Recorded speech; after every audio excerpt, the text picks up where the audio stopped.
Wow, what an incredible outside of the bounds take from Joe. He truly does speak for one, the common man, and two, certainly very different than the kinds of ideas that you would hear on MSNBC. Rogan discusses the pros and cons of using poverty as a motivator. Oh my God, peak liberalism in action, dude. Joe Rogan, oh, that's so good. I love that. Let's hear what Mr. Capitalist has to say about using poverty as a motivator. I'm very socially liberal. But I'm fiscally conservative. About as socially liberal as you get.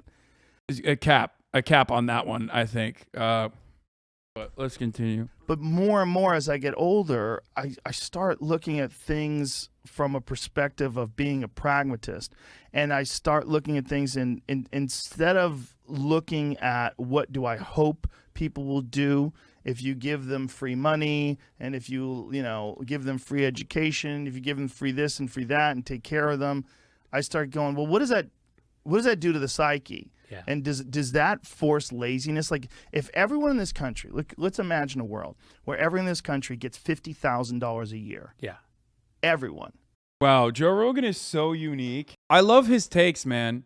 He's so fucking unique. Exactly like every other boomer in this fucking dumbass country, dude. I swear to God. Wow, what an incredible outside of the bounds take from Joe. He truly does speak for one, the common man, and two, certainly very different than the kinds of ideas that you would hear on MSNBC. At this point, if you're still listening to the Joe Rogan Experience, how is the Joe Rogan Experience any fucking different than MSNBC? They're also socially liberal, but fiscally deeply conservative. They're also not that liberal either, or fuck MSNBC, CNN, or Fox News. This is just the same shit that you hear. You could hear this from your dad. How much less productive would we be? It would probably be horrific. Now, I want to live in a world where... This is universal basic income. Yeah. I mean, I want to live in a world where no one has... Yeah, Joe bringing up moral hazard, dude. What a new idea. Never heard that before from the American Enterprise Institute. You know what I mean? Homie literally said, if we give the poor too much money, they won't be productive. They won't clean my fucking toilets, which is hilarious because it is like the fundamental concept of neoliberalism. Like you're basically describing classical economics, and you're making it seem as though this is a new take. That's great. Has to worry about how to feed themselves. No one has to worry about how to put a roof over their head. All you have to worry about is what do you want to do? What would best serve your interests, and also how could you provide a service or whether it's art or something that other people are going to enjoy and appreciate, and that could elevate you past the middle class, past making $50,000 a year, into becoming, affluent. Wouldn't that be nice if you didn't have to struggle and spend your resources thinking about how am I going to feed myself, and instead let me write the best book I can write. Instead, let me create the best film. Let me make... Can you get paid on top of the 50,000 in yes. this? Okay. Yeah, that's the idea. But I don't think it would work. I think we would lose a lot of great people because I think there's a lot of... What? Bro. Dude, what? I know what he's going to say. I don't want to hear it. He's going to say a lot of people are they develop their personality through that struggle. People that are motivated by desperation. They're motivated by this kick in the ass where you have, like, I have friends that had children, and once they had children, they became fucking hyper ambitious because they realized, oh my God. Bro, he's literally doing the meme. It's like, go ahead, lower the minimum wage. It'll only make me grind harder.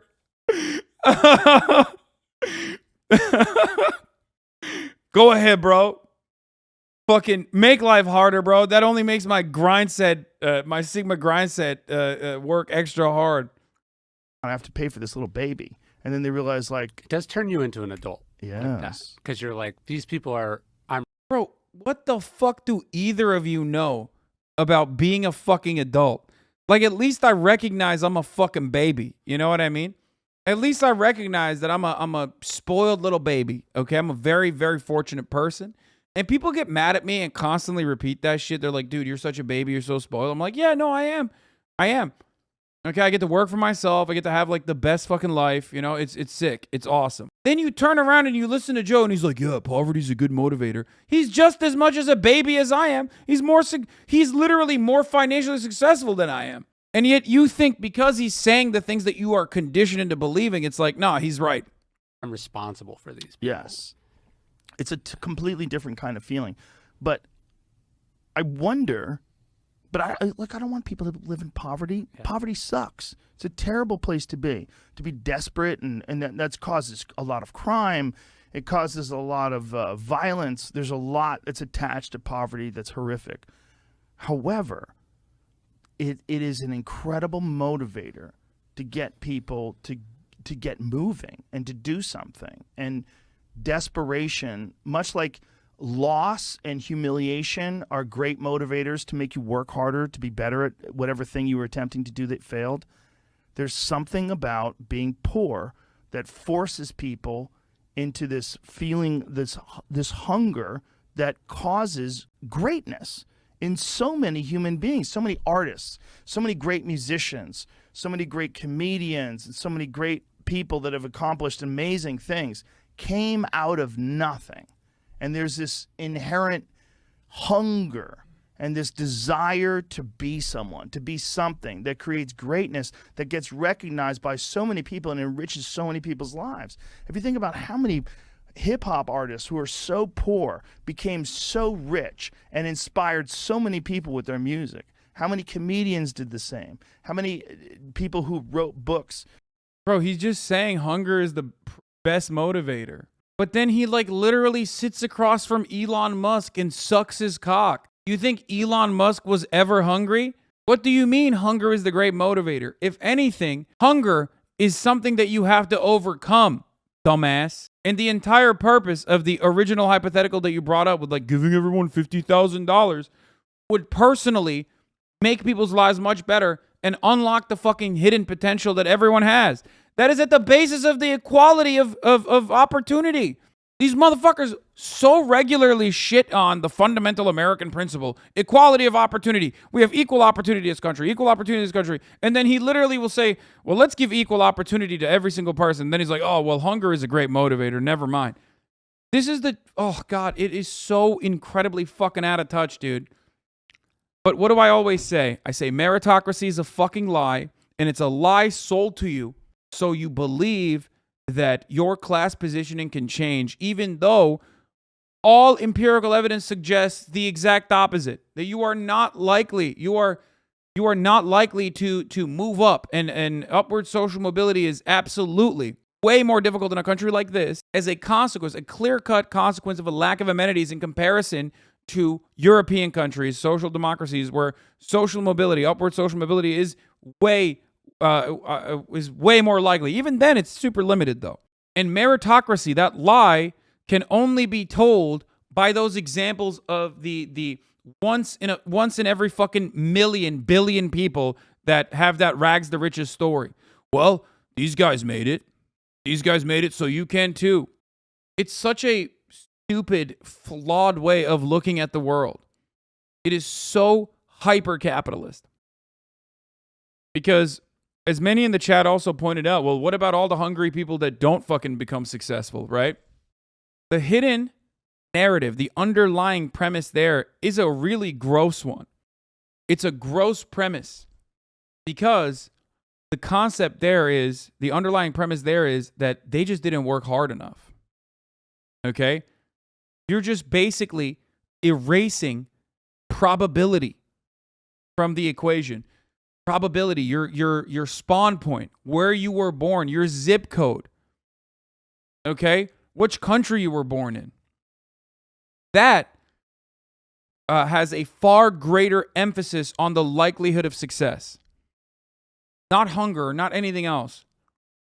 Yes, people succeed in spite of poverty and never because of it. You're right. You're absolutely correct. Have come out of utter poverty, and through the struggle and pain of their existence, Yeah, and like a million more of them don't. So those guys, I guess they didn't just work hard enough.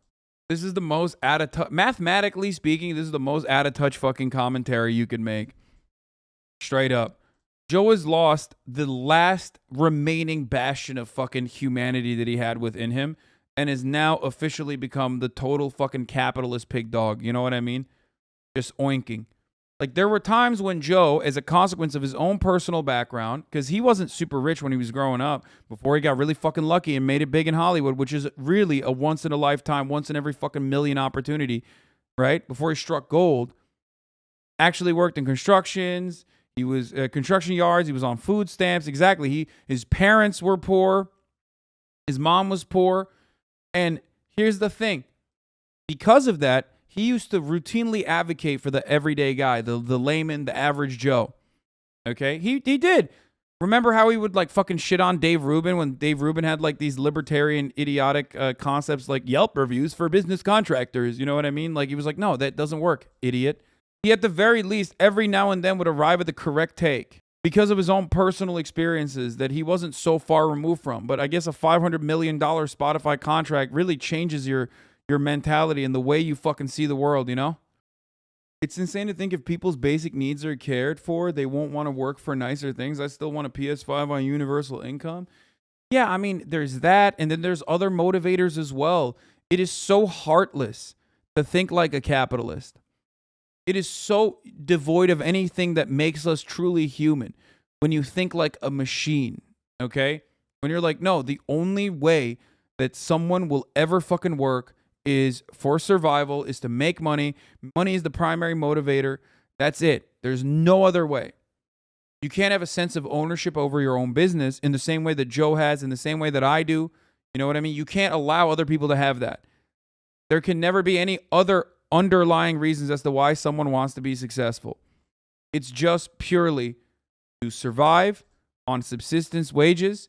It's purely to survive and put a roof over your head. There's no other reason. And if you don't make sure that the system is designed around keeping people subjugated in that way so that they're destined for a lifetime of wage slavery, they'll become poor leeches. Gave life to their words in a way that you're just not going to get sleeping on silk sheets. Yeah, but are you sleeping on silk sheets making $50,000 a year? No. Probably not. So there's No, still you're probably not. a number, But right? yeah, It's there's like a subsistence number. but you don't but then again it's like how much encourages people to just exist. That's a crazy argument, man. That's weird how all the spouting this desperation mentality are weird out of touch rich people. Yeah, I just don't understand that at all, dude. I mean, but it's the truth. The thing is, how does this only have 75 upvotes, by the way? What the fuck? The argument that poverty is a good motivator is the same as arguing that having a literal gun to your head is a good motivator. Fear of death and desperation does motivate people, but it's definitely not the best way and is often causing more harm than good. Rogan arguing that poverty has motivated many famous comedians and other successful people is a selection bias. He meets only with successful comedians who grew up in poverty, but the reason they were successful is not because they were poor as kids, but because they had immense talent, luck. Also, there are many more that grow up in poverty that never grow up to meet Rogan because they're dead or in jail and not performing at the Comedy Store. So good. Incredible fucking take. The thing is, a lot of his listeners and the 90 million people that listen to him are American. So because they're American, they personally see themselves not as like abused and exploited people, abused and exploited workers, that are destined for a lifetime of servile subjugation, but temporarily embarrassed millionaires, you know? That's it. I don't know. I think people are starting to see through it as our money continues to get less valuable. See. The gun to your head is a perfect example. Yeah, I think I'm going to steal that from the Redditor and use it in the future. I'd do some horrible things with a gun to my head. It's not going to motivate me to be better. Poverty is dehumanizing. Yeah, that's a really, really good. I use that quote all the time because of you. It's amazing agitprop. I mean, I didn't write it. Socialism will never work in this country because the working class do not see themselves as an exhausted, abused, exploited proletariat, but temporarily embarrassed millionaires. I I didn't come up with that quote. Steinbeck did.